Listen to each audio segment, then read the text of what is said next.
So this is the first unit of Science 10. This is where I planned. I normally would begin if we'd had a regular school year the previous year and we hadn't had that big gap. So chemistry, it's from chapter 4. You can ignore all that because I haven't changed the notes from the old course. What are we going to learn about? So how and why compounds form. Hopefully we've reviewed that. The atomic structure, the crisscross rule, ion charges, how and why chemical reactions occur. I'm going to try to get to different types of compounds and radioactivity and radioactive decay.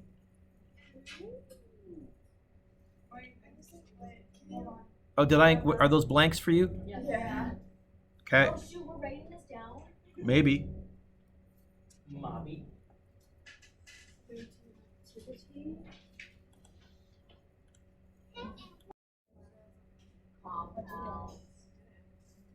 And if we were beginning at the beginning of the year, after I told you what our goals were, I would have issued a gentle warning. I would have said something like, everybody got that okay?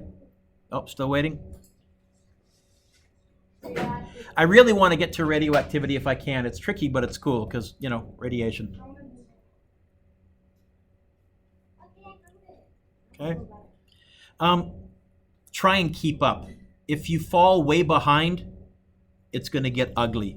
So stay up to date in chemistry. This is the toughest unit by far. So if you're finding this tough, congratulations, you're normal.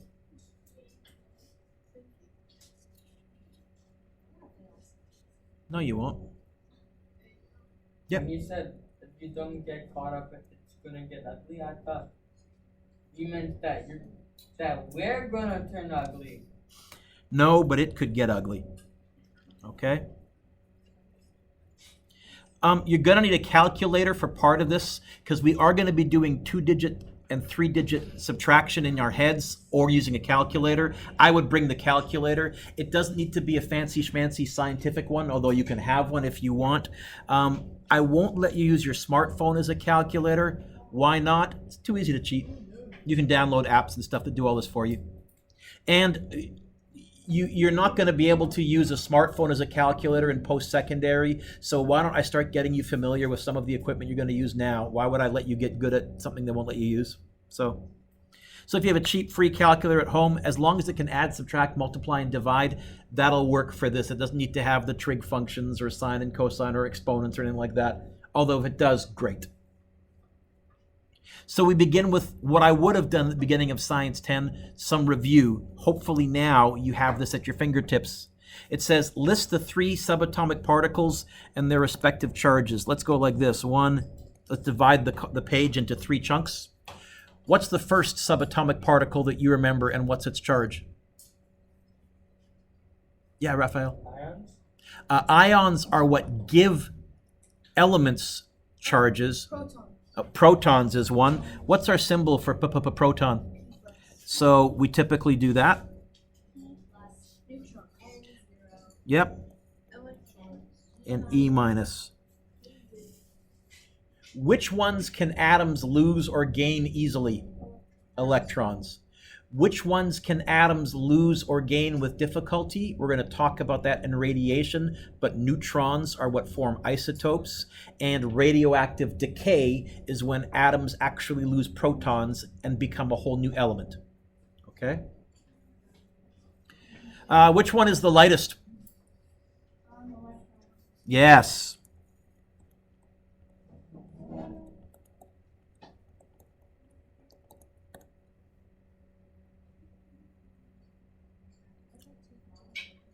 Which ones are the heaviest?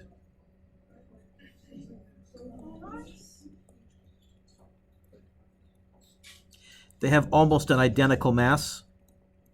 So they make up almost all of the mass of an atom. Which one takes up the most space?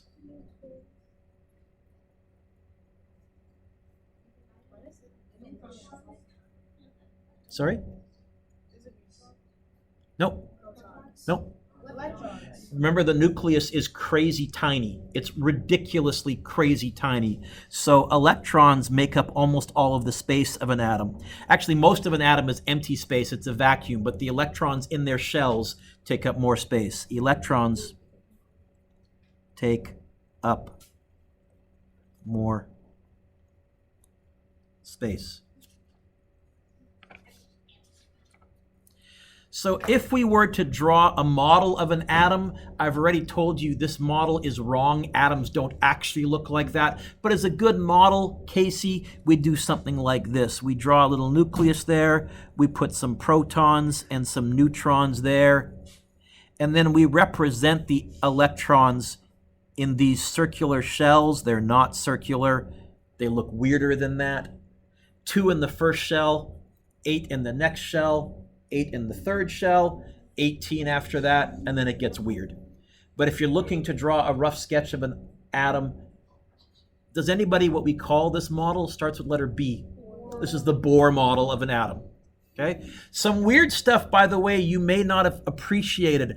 The reason we draw these electron shells, it turns out electrons can only exist in that shell or in that shell, but they do move from one shell to another. They do that by teleporting because they can't exist in the space in between. So they jump from one shell to another without actually crossing the space in between. Electrons are weird, I told you. Cool, but weird. Put your pencils down, look up. Continuing on. Some definitions.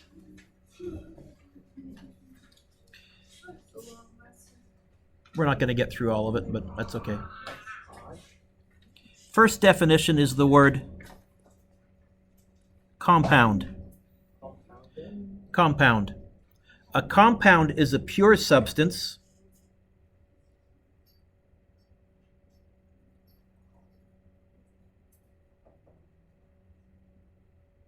Have I got a typo in my notes? I'm just looking here. Oh, sorry. I got the wrong word here. Element. I skipped a page. Do you have the word element in your notes already? Okay.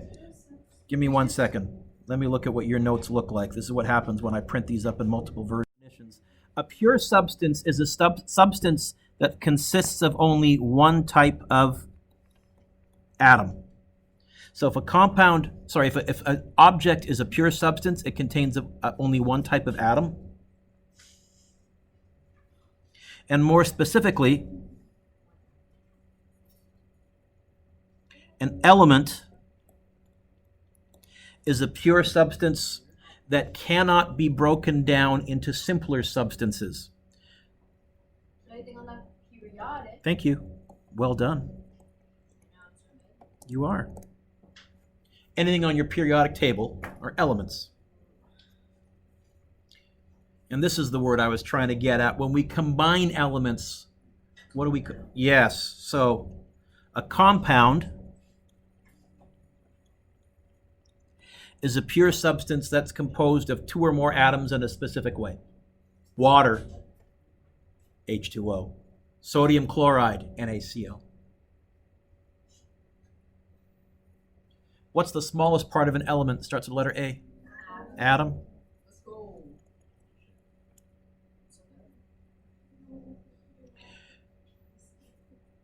What's the smallest part of a compound that starts with the letter M? Molecule. That's the cell thing.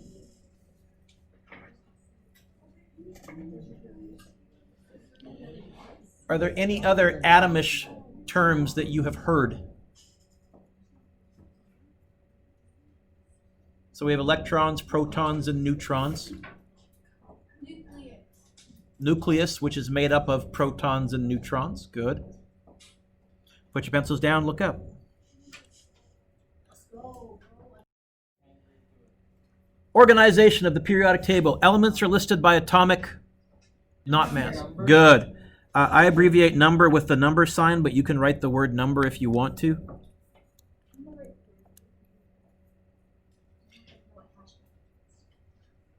And what's the key idea?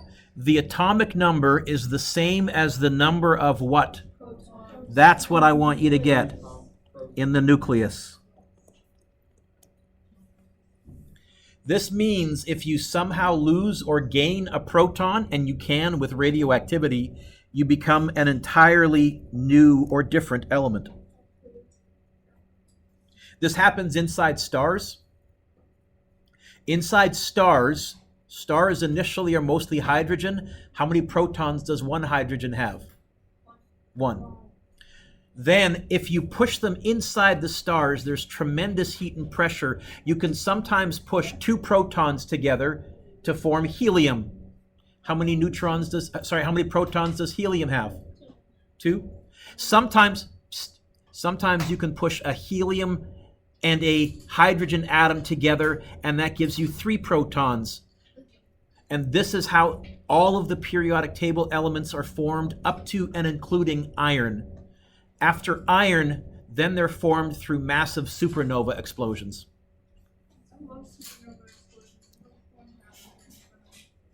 There is a star that we think might go supernova sometime in the next 1,000 years, which sounds like a long time, but on the cosmic scale, that really means it's a ticking time bomb and could go any cosmic second. So if it does go, it might actually be visible during the day. We had one in about 1200 AD called the Crab Nebula, which went supernova, and that was visible during the day. There are many records of various civilizations. Hey, we're seeing something during the day out there too. So it'd be cool if one did. What's another word for each row on the periodic table? I'll give you a hint. Starts with the letter P. Good.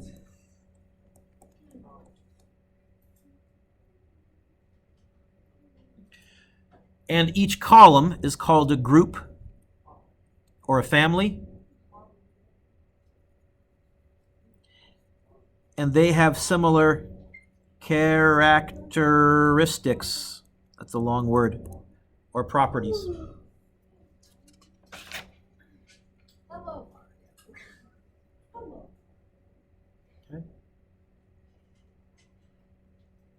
I'm not even sick. Characteristics. I know my writing's messy. There's a reason I type almost everything, Jaden. So hopefully all of that, Kaylin, was now review for you because we talked about it last couple of weeks as opposed to, I don't remember any of that. Which ones are on the left of the periodic table? Starts with the letter M. Metals. Good. Non-metals on the right. And then separated by what we call the staircase line, that's where the metalloids are. The metalloids are weird because they behave a little bit like a metal and a little bit like a non-metal. They can lose electrons or gain electrons, and there's some weirdness going on. And then that bottom middle section underneath that you can see, we call those the transition metals. I'm not going to ask you that term. I just put it there because I'm a nerd and I figured I may as well at least tell you what it was called. Oh, no. Oh, I didn't put that in your notes? Okay. So that, if you look back at the back of my room, those 2 yellow rolls on the very bottom, those are the transition metals. Okay. So these are the transition metals right here. They would normally go right in here. We just can't fit them on one page if we do that. So we kind of cut them out and drop them down. Pardon me? A lot of them are. Certainly, well, a lot more elements are radioactive than you realize, like potassium is radioactive. We'll talk about that when we look at radioactivity. Yeah. So, Bananas, that means bananas are radioactive. yep. Every time you have bananas, you're having some radiation. In fact, we'll actually look at. In fact, or in one of my, I have a handout once we get there that looks at the radiation amount in each banana. So, there's lots of information in each square. So I gave you a square from the periodic table. Draw a little line pointing to the 26. What's that? Okay, we can call that the atomic number. What else is it? Good. So you can draw an arrow pointing there, also saying number of P plus. What else is it? This is one we kind of forget. It's the number of electrons when it's an atom and not an ion. In other words, when it's neutral, that's also the number of electrons because they have to balance with the protons. What do I call the Fe? Symbol? Atomic symbol if you want to be fussy, but symbol.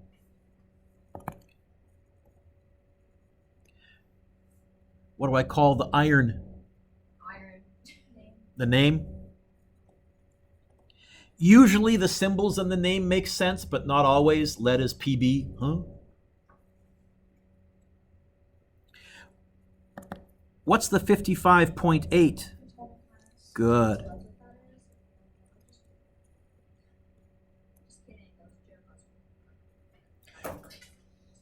What's the 3 plus and the 2 plus?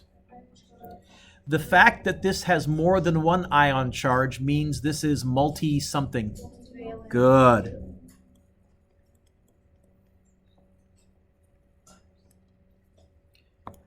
Iron can lose 3 electrons or it can lose 2 electrons, and in both of those situations, it's stable. One more thing. Neutrons equals, how would I calculate how many neutrons iron has? Mass minus number. In this case, it would be 56 take away 26, which you might be able to do in your head. 30 neutrons. Usually, there are isotopes of iron that have more or less. Okay? That's the information from the periodic table that you kind of have to have at your fingertips. If you're struggling with that, when we get close to the test, if you want to add, do you have a key on? Oh, you have a key on your periodic table, right? You've noticed all this information is sort of there, except for that very last line. If you want to add that last line to here, you certainly can. How do you calculate the neutrons? Up to you. We're going to answer these questions in our head. So what's the electric charge on each of the 3 subatomic particles? What's the electric charge on an electron? -1. -1, we just defined that to be the fundamental charge. What's the electric charge on a neutron? 0. What's the electric charge on a proton? Okay. Which 2 subatomic particles have nearly equal mass? Protons and neutrons have almost identical mass. Really, really close. Which particle determines the nuclear charge? Don't worry about that right now. Which 2 subatomic particles are present in equal number in every atom of the same element? Protons and electrons. When does that change? When it's not an atom, but an ion. Good. Couple more. What's another name for each row in the periodic table? Period. What's another name for each column or group in the periodic table? Starts with letter F. Family. Which group of metals is more reactive, the alkali metals or the alkaline earth metals? On the left, as you move left and down, it's more reactive. On the right, as you move up and right, it's more reactive, except for the noble gases, they don't react. So that's why fluorine is really reactive on the top right, and francium is really reactive on the bottom left. Okay? It says list all 5 halogen elements. Fluorine, chlorine, bromine, iodine or iodine, and then acetine. And then there's one more underneath there that might not have a name. It does now, but we're not going to worry about it. That's a placeholder, 11, septium 7. That's just Latin for 117. They've given it a name now, but I can't remember what the name is. Why would they name that? It's so hard. No.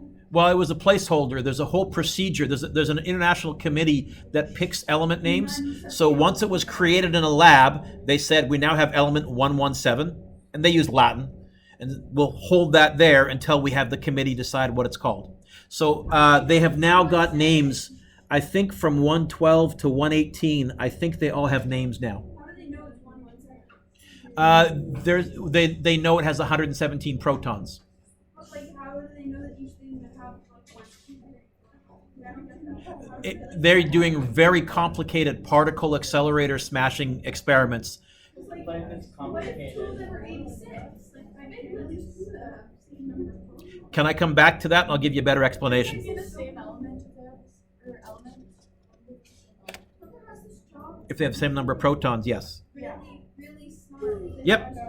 They're- Yep. So, ion formation. Ions want to have a full outer shell. What's the fancy word for outer? So if you want to, you could write the word valence above the word outer just to jog your memory. Are these kind of coming back to you a little bit vaguely? Okay. And so they will lose or steal electrons to get it. The number in the upper right corner of an element's square on the periodic table tells you the charges. It doesn't tell you all the possible charges, it tells you the most common ones. We just can't fit all of them on the table. If it's negative, then it loses or gains electrons. So nonmetals will gain electrons. If it's positive, then metals will lose electrons.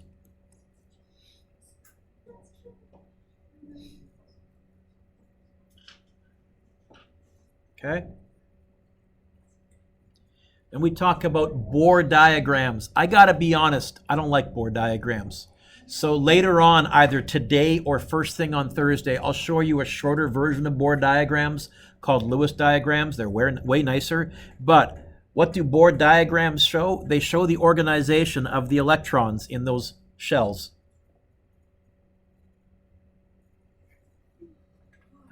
Remember, each row or period in the periodic table represents one shell or energy level. So can everybody on your periodic table find potassium, please? What element number is potassium?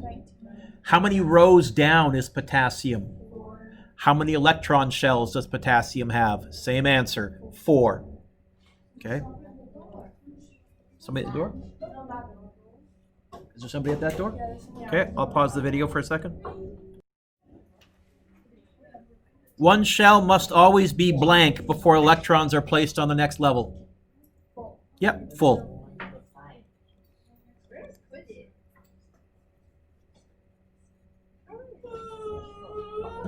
Good yawn. So, hydrogen and helium only have electrons in the first energy level or first shell. Lithium, beryllium, boron, carbon, etc., that second period, that second row, since the first shell is full, they have electrons in the second shell, and it fills up as you move across the table.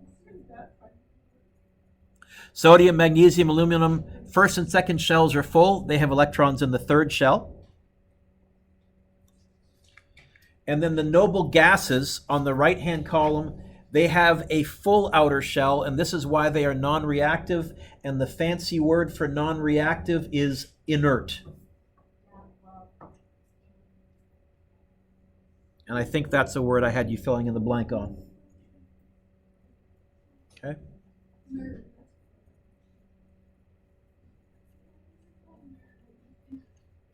So, I talked about this earlier, the 2-8-8-18 rule. What do you think this means? Yeah. Yeah, and you can memorize it if you want, or you can figure it out by counting on your periodic table. Psst. All right. I know, we've been going a long ways.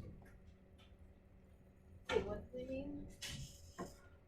The periodic table. So if you look at your periodic table, let me bring one up. Periodic table with polyatomic ions on back. Keep using that. So, in the first shell, there's 2. Don't count hydrogen twice. In the first shell, there's 2. In the second row, there's 1, 2, 3, 4, 5, 6, 7, 8. In the third row, there's 8. And in the fourth row, there's 18. That's how many electrons each shell can handle before it's full. Okay, the first electron shell can hold 2 electrons. The second shell can hold 8 electrons, and then it's full. We got to move to the next one. Third one can hold 8, then it's full. You got to move to the next one. Fourth one can hold 18, but then it gets weird. Wait, what? Okay, So it means how many electrons? each shell can hold before you got to move.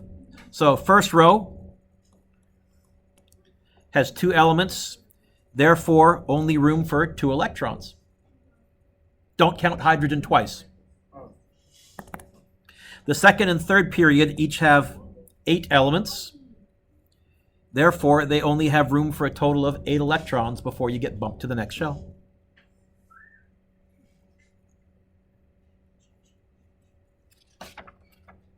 The fourth and fifth rows, periods, have 18 elements, so therefore there is room for 18 electrons. I'm not going to give you one where you have to draw like 17 electrons or something like that. I'm just not. I'll figure if you really had to, you could, but to try and fit that in on a diagram is just irritating. For the 2 rows that have 8, the first 4 electrons are distributed around the shell like a compass, like that. And then the second 4 start to get paired. So if you have 5 electrons, you would pair it with one of them. If you have 6 electrons, you would pair the 6th one with one of them. It would look like that. If you have 7 electrons, you would pair it with one of them. And if you have 8, it would pair.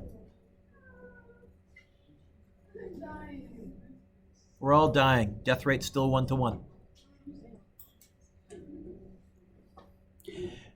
We're going to do a couple of Bohr diagrams and then we'll pause. So let's try one together here. And I think I gave you room to do this in your notes.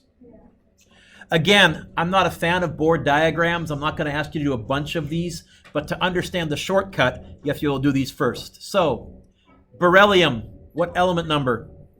How many protons? How many electrons? 4. Protons and electrons for the atom are the same. How many neutrons? How'd you get that? I don't know, I'm asking. Why did you say, how did you get that then? 9 minus 4 is 5. So in your diagram, next to P equals, you can say 4. Next to N equals, you can say 5. If you can't fit it in the circle, you can also... On your diagram?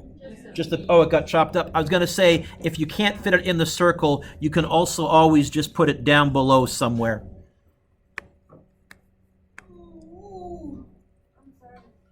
Couldn't tell. How many electrons? 99. No. How many electrons? 4. So, how many go in the first shell? 2 paired together. How many go in the next shell? 1, 2. Oh, I put that in the wrong place. 2. There is a Bohr model of beryllium as an atom, not as an ion. Let's try one a little more complicated. Potassium. Wait, can you go back, please? Oh, you did it wrong, Jaden. What do you mean I did it wrong? No, then it just gets yucky. Okay? Yeah, I got it. Potassium, element 19, I think it was. Yes. So 19 protons, 19 electrons. How many neutrons? 20. Put your phone away, please. Keep it face down because you're not that important. How'd you get the 20? So is the atomic mass 39 minus 19? 20. Okay? And you always round off. 20. So 19 protons. I can fit 20 in my diagram. You could put n equals 20 on yours down there somewhere. Yeah, that's what I said. The graphics didn't translate when I shrank them down. Okay. How many electrons grand total? 19. How many in the first shell? 2. 1, 2. How many in the second shell? 8.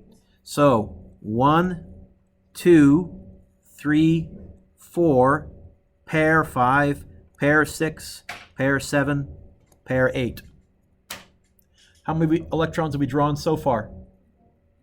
10. How many more do we need to do?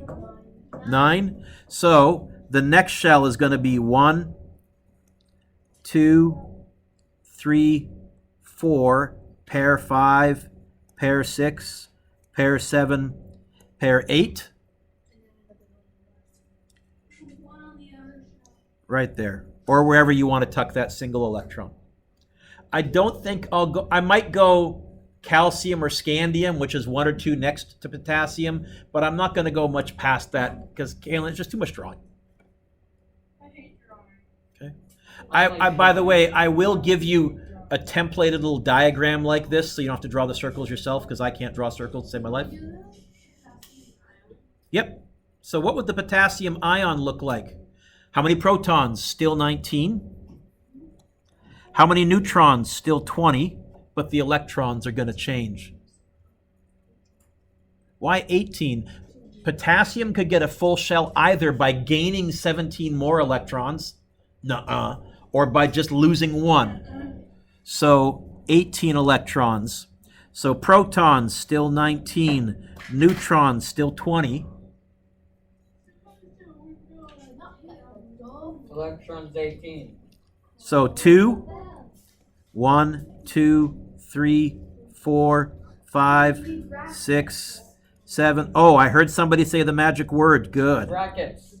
Good. 4, 5, 6, 7. There's the ion. I just basically did the potassium atom without that final electron. But then, Sadie, to show that I did that deliberately, that I didn't just make a mistake, square brackets, and I put the ion charge right there. So probably, is the door unlocked? Should be unlocked. Oh, did leave it ajar? There you go. Probably you can expect, I'll ask you to draw one Bohr atom and one Bohr ion. Is he on 18 on this one? Yep. It lost that outer electron.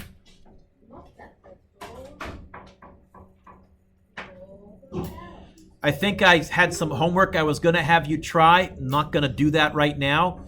Instead, I want to introduce the Lewis diagram, the shortcut, the much nicer way to draw models.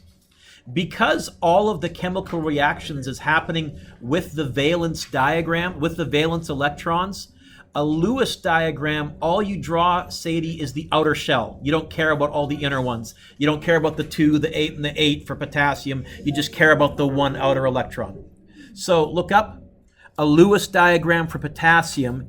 You draw the symbol, and you just draw the outer shell. What would a Lewis diagram for aluminum look like? The symbol. How many electrons does aluminum have in its? Find aluminum. Okay. So we're talking a little bit about Lewis diagrams. Just look up, Cassandra. Find aluminum on your periodic table. How many electrons does it have in its outer shell? 3. Here's the Lewis diagram for aluminum, which is way less writing than doing a Bohr diagram for aluminum. We're not done yet. Can you find, let's do a Lewis diagram for oxygen. I put the symbol. Why did you just do the last page? Because that, when we're talking about our chemical reactions, that's where all the ionic bonding is happening anyways. So for a Lewis diagram, that's all we care about. 6. 1, 2, 3, 4, pair, 6. There's a Lewis diagram for oxygen. So now I could do a Lewis diagram for barium.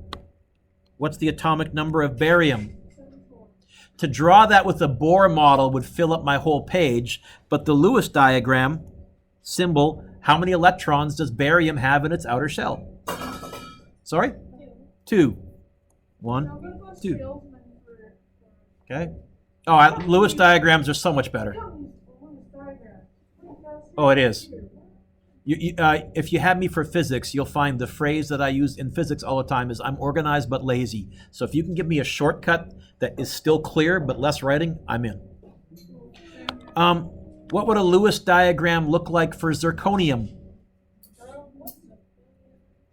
Find it on your periodic table. I know, Nick, I've been talking a while. Find zirconium on the periodic table. What element number is it? So find it. So its symbol is ZR. How many electrons does it have? 1, 2, 3, 4. And again, to try and draw that with a Bohr diagram would be just a page of work.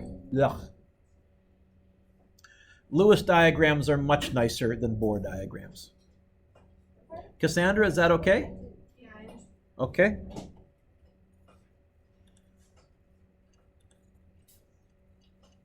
So let's do a couple for practice really quickly here. Scandium. What's the atomic symbol for scandium? Sc.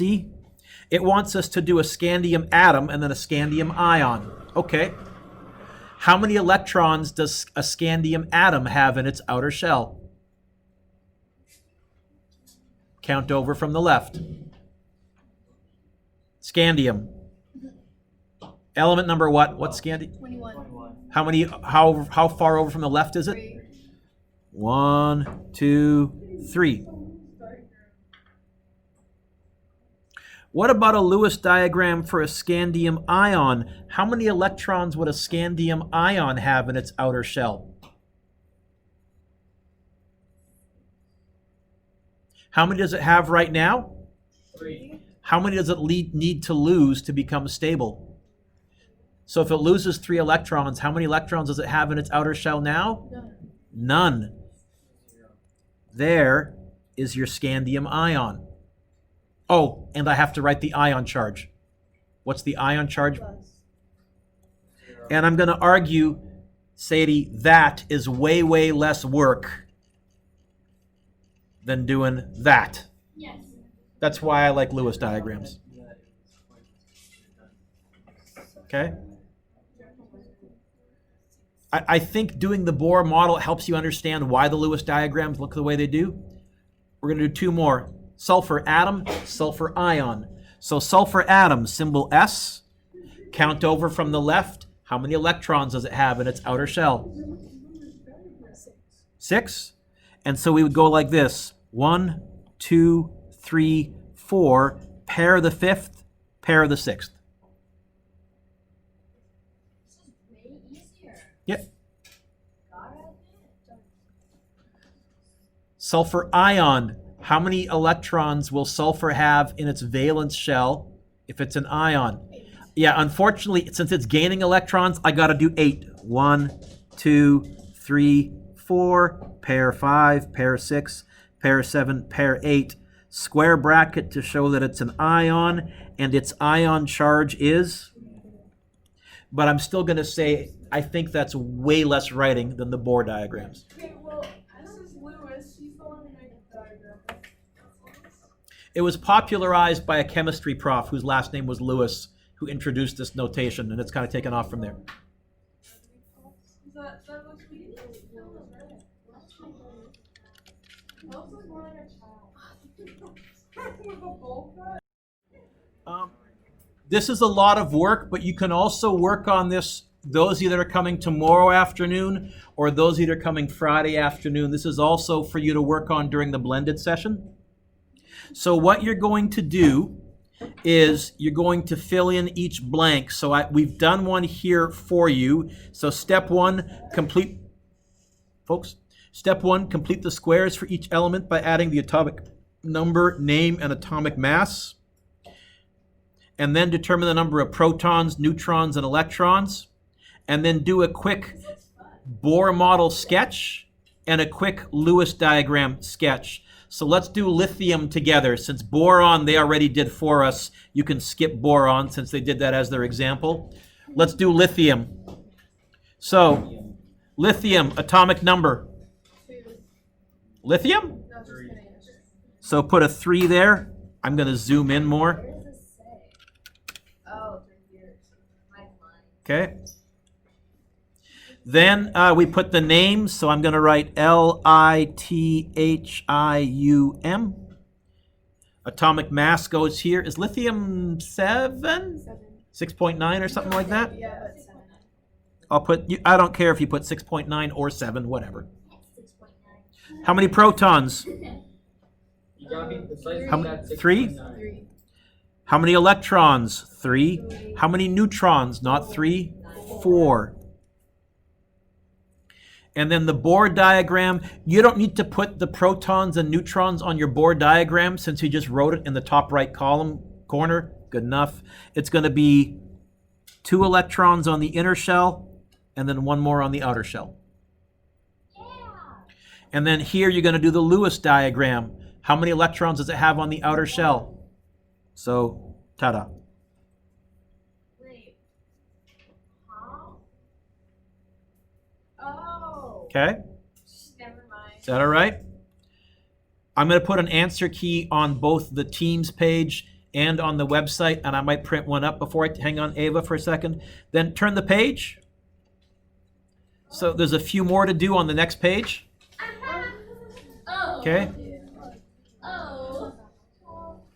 Anyway. And then on the last page, again, be careful. Sometimes I'm asking you to do an ion. Sometimes I'm asking you to do actually, I think all of these are ions. And then here on this page, do the Lewis diagram. You know what I'm going to say? Look up, everybody. I'm going to say on the third page, don't bother doing the Bohr diagram. Just do the Lewis diagram because they're shorter. Oh, thank God. Okay. Or savior. Wait, so we don't do it on. Never mind. Okay. So you can cross out the middle column on the second, I guess the third page. And then on the last page, again, you're just doing the ions. These are ions, not atoms. So make sure, Ava, make sure you check the shells. Okay? So you can work on that and the stuff that we were working on before. And that, my angels, is today.